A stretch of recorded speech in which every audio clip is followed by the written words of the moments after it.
Fernando Siqueira, presidente do Conselho Fiscal da Petros, conclama participantes e assistidos a se manterem mobilizados contra o equacionamento proposto para o déficit no fundo de pensão. O plano está mais caro, existe um déficit, sendo a metade estrutural, mas muito inferior ao que estão querendo cobrar. A Petrobras deve a Petros e nossos advogados têm argumentos suficientes para conseguir um equacionamento mais justo, afirma nessa entrevista ao EPET TV. Como será a luta contra o equacionamento na Petros em 2018? Em primeiro lugar, queria dizer para os companheiros que o déficit existe. Nós estamos vivendo mais, graças a Deus, e isso fica um pouco mais caro para o plano. Então nós temos um déficit estrutural, que é um déficit, por exemplo, a família prevista, a família padrão, aumentou muito quando as pessoas casaram de novo, constituíram nova família, e isso gerou um déficit de 5 bilhões e 200. Tem um pagamento de níveis que foi pago às pessoas, porque deram níveis para os ativos, não deram para os aposentados ganharam na justiça. Isso aí é um valor previsto mais ou menos em torno de 3 bilhões, dos quais 1 bilhão e 800 já foram pagos. E tem também o limite do nível de 90%, porque as pessoas tinham duas condições de aposentar, uma com a média dos últimos 5 anos, outra a média corrigida. E aí, como a inflação caiu, eles fizeram um bloqueio lá na média corrigida e aí as pessoas começaram a ganhar menos do que o regulamento previa. Isso aí deu um déficit de 3 bilhões e 400. Tem o déficit conjuntural, que as ações da renda variável caíram de preço e aí os títulos também perderam um pouco o valor, estão se recuperando.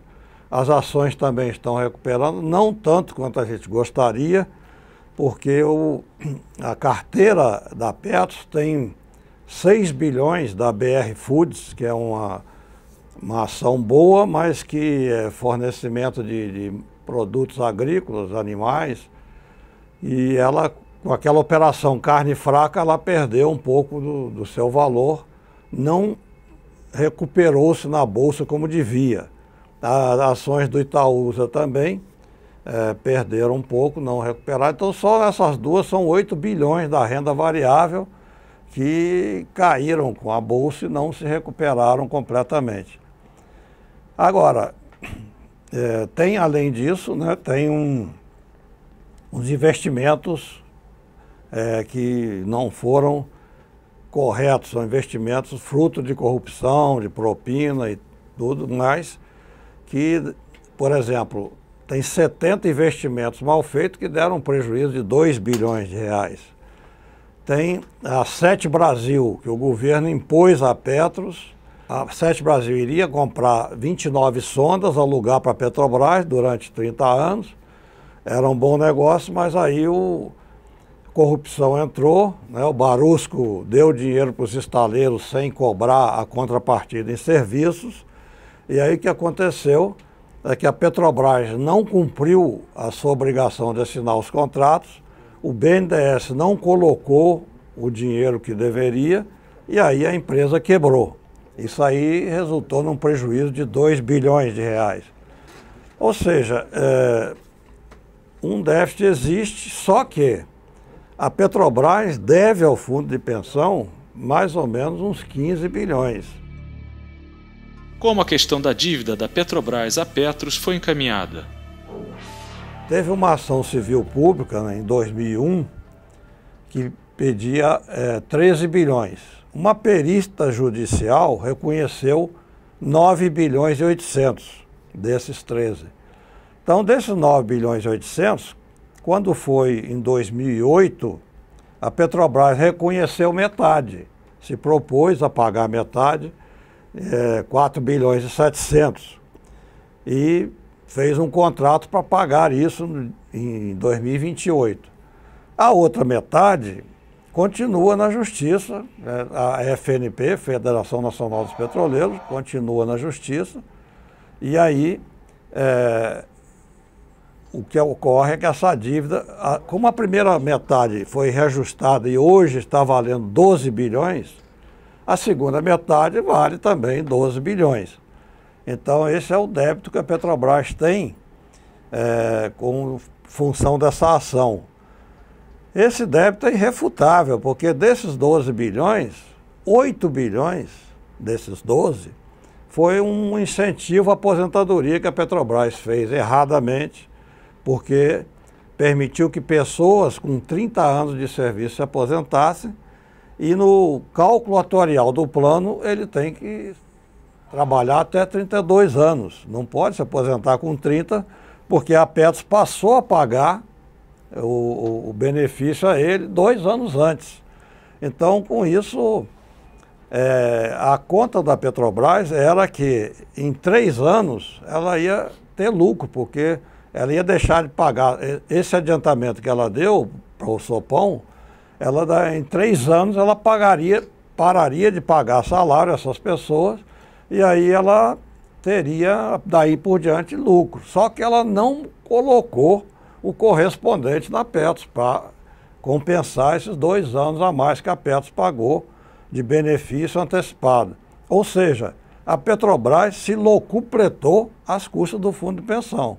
Então essa dívida é insofismável, ela existe, é real.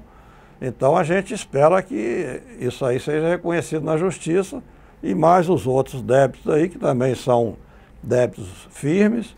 Então você teria aí hoje em torno de 11 bilhões, 12 bilhões, 11 bilhões em 2015, 12 bilhões hoje para cobrar da Petrobras. Tem a questão dos níveis que os aposentados ganharam na justiça e tem um artigo 48, inciso 9 no regulamento que diz o seguinte: os déficits decorrentes da paridade entre ativo e aposentado são responsabilidade da Petrobras. E aí ela tenta contestar isso, porque a lei mudou em 2000, mas a lei não pode retroagir para piorar para a pessoa, só pode retroagir para melhorar. Se a Petrobras pagar esses 11 bilhões, mais essa conta dos níveis, que dá uns 3, mais a RMNR, que é outra ação que os aposentados ganharam na justiça, então isso daí chega aos 15 bilhões. A Petros precisa equacionar todo o déficit de uma vez? Dos 22, pela resolução do Conselho Nacional de Previdência Complementar, você pode pagar um valor menor. No caso nosso, daria 6 bilhões e meio. Então, dos 22 bilhões, você tira 6,5, vai dar 15,5 a ser cobrado. Então, como esses 15,5 a Petrobras deve, não teria o que cobrar dos participantes. O que a EPET está fazendo para impedir a proposta inicial de equacionamento? O que a gente está lutando, a EPET já entrou com 2 ações, uma ação de obrigação de fazer, que obriga a Petros a acionar a Petrobras para cobrar isso, e a Petros não cobra porque os diretores da Petros são nomeados pela Petrobras e os conselheiros idem. Então a ação é a seguinte: se a Petrobras deve ao plano, paga as dívidas, depois vamos ver como é que fica, o que tem que cobrar. Então essa é a primeira ação. Se essa ação não der certo, aí quando cobrar no primeiro contra-cheque vai ter um mandado de segurança com um pedido de antecipação de tutela, quer dizer, antecipar a cobrança, e depois com ações individuais de cada um, porque cada um tem repactuado, não repactuado. Mas o importante é que é o seguinte, nós estamos conversando com a Petros e com a Previc, o órgão regulador. Eu falei com o diretor-geral da Previc que essa cobrança, se ocorrer da forma como está, vai matar pessoas. São 74 mil pessoas com idade avançada que vão ter infarto, vão ter AVC, vão ter uma série de mazelas, estresse, tudo mais. Isso é criminoso. Como foi sua conversa com o diretor superintendente da Previc, Fábio Henrique de Souza Coelho? Eu questionei, doutor Fábio, por que a Previc tem um termo de ajuste de conduta com a Petros, obrigando ela a fazer o plano e cobrando prazos, ameaçando de multa, e o senhor não vai analisar, o senhor é um defensor, a sua entidade é defensora dos participantes, não vai analisar o plano? E ele estava lá dando palestra, ficou meio sem graça, disse que saiu pela tangente e tal. Aí me chamou para conversar lá fora, né? Aí fomos conversar e eu expliquei para ele, olha, vocês vão ver um plano aí que vai matar mais de 10 mil pessoas. Isso é um assassinato coletivo, isso é crime. Aí falei nas dívidas, ele falou para mim o seguinte, olha, Fernando, mas enquanto a ação não tiver transitado em julgado, não é terminada a ação, a dívida não é real. Então você cobra do participante agora, se a ação for vitoriosa, aí devolve o dinheiro para ele. Eu falei aí, doutor Fábio, aí você mata boa parte, e aí não seria muito mais humano, muito mais fácil cobrar da Petrobras agora, mas não é cobrar para ela pagar, não. Fazer um acordo, como fez em 2008, para ela só pagar daqui a 20 anos. Então ela não desembolsaria dinheiro agora. Ela diz, ó, eu devo, pago daqui a 20 anos. Contabilmente seria registrado, sumiria o déficit, e aí o que acontecia? Se a ação for vitoriosa, para o nosso lado, ela paga daqui a 20 anos. Se a ação for perdedora, a gente paga ela. Então é muito mais humano, muito mais certo você cobrar da parte mais forte. E essa mesma parte mais forte não vai pagar. Agora você cobra do elo mais fraco, mata a pessoa de estresse, de infarto e tudo mais, e depois a ação ganhou, era para devolver. Para entrar com ação na justiça, a AEPET não depende do parecer da Previc? Nós, conselheiros, temos dirigentes de entidade, temos falado que assim que fosse aprovado pela Previc, a gente entraria com a ação. Então eles tiraram a Previc do caminho, né? Mas então agora a gente entrou com a ação quando passou na SEST, Secretaria das Estatais, que era um estágio antes da Previc. Então a AEPET entrou com a ação, nós temos argumentos bons, argumentos fortes, temos esperança nessa ação, e se ela não for vitoriosa, porque cabeça de juiz, hoje o nosso judiciário está um negócio absolutamente imprevisível, né? Então, se a gente perder essa primeira, nós vamos na segunda, quando sair o contra-cheque. O adiamento do plano pode dar mais margem de manobra às ações? O adiamento foi bom, muito bom. E eu estou preparando uma carta para a Previc, porque é ela que cobra da Petros o prazo, pedindo para estender o prazo até julho. Por que até julho? Porque o nosso cadastro dos participantes está uma bagunça. Tanto está que o Conselho Fiscal pediu para ser feito um recadastramento e está sendo feito. E esse recadastramento vai ser concluído em junho. Ele vai estar ok completamente em junho. Então você não pode cobrar hoje um déficit em cima de um dado básico que você não tem confiança. O segundo ponto é o seguinte, o Conselho Fiscal vem há 6 meses pedindo a contratação de uma empresa especialista para avaliar o passivo, porque o passivo há 14 anos é desconhecido, ele é inseguro. Tanto é assim que a Petrobras, que tem ações na Bolsa de Nova York, foi obrigada a declarar para a SEC americana, que é a CVM de lá, que ela não tem clareza do valor do passivo da Petros, que isso poderia influir no déficit dela. Então a Petrobras declara que o passivo não é confiável. O Conselho Fiscal garante que o passivo não é confiável e pede para fazer uma contratação e não estão deixando. O Conselho Deliberativo está brecando, porque ele dá a canetada final e não tem direito a brecar, mas está brecando essa contratação. O grupo pré-70 foi excluído do equacionamento e os restantes tiveram que arcar com tudo. Como vê essa questão? Isso é um descalabro, né? E nós temos levantamento aí que mostra que esse pessoal tem uma reserva matemática de 10 bilhões, quer dizer, reserva matemática é o compromisso da Petros para pagar a eles nos próximos 20 anos.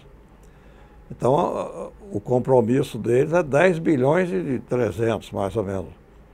Então, se toda a massa sofreu uma desvalorização de 33%, a massa deles sofreu uma desvalorização, assim de forma simplificada, de 33%.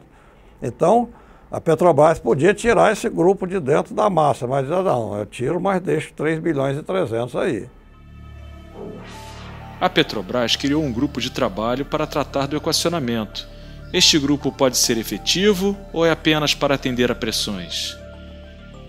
O grupo de trabalho está dando algum resultado porque os componentes do grupo de trabalho têm uma argumentação muito forte contra esse equacionamento. Então, nós temos esperança de que isso não vai acontecer dessa forma como está. Eu disse, tem que pagar alguma coisa? Tem, mas não se compara com esse plano, um plano absurdo, né? No final da carreira, das pessoas que construíram essa empresa, que é a maior empresa do Brasil, orgulho mundial, vão sofrer uma represália desse nível, sem ter tido a menor chance de defesa, sem ter tido o direito de eleger, porque em 2008, quando se fizeram o acordo de obrigações recíprocas, uma das cláusulas era eleger 2 diretores diretamente. Não cumpriram. Então, qual a chance que os participantes tiveram de se defender?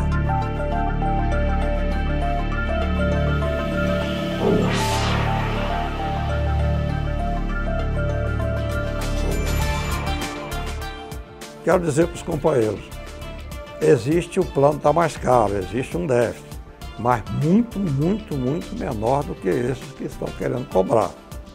A Petrobras deve a Petros e nós queremos cobrar da Petrobras que pague essas dívidas. E nossos advogados estão conversando, os advogados das entidades, estão muito conscientes, muito bem preparados, então eu acho que a gente vai vencer essa batalha. Pelo menos vamos lutar muito com todas as nossas forças.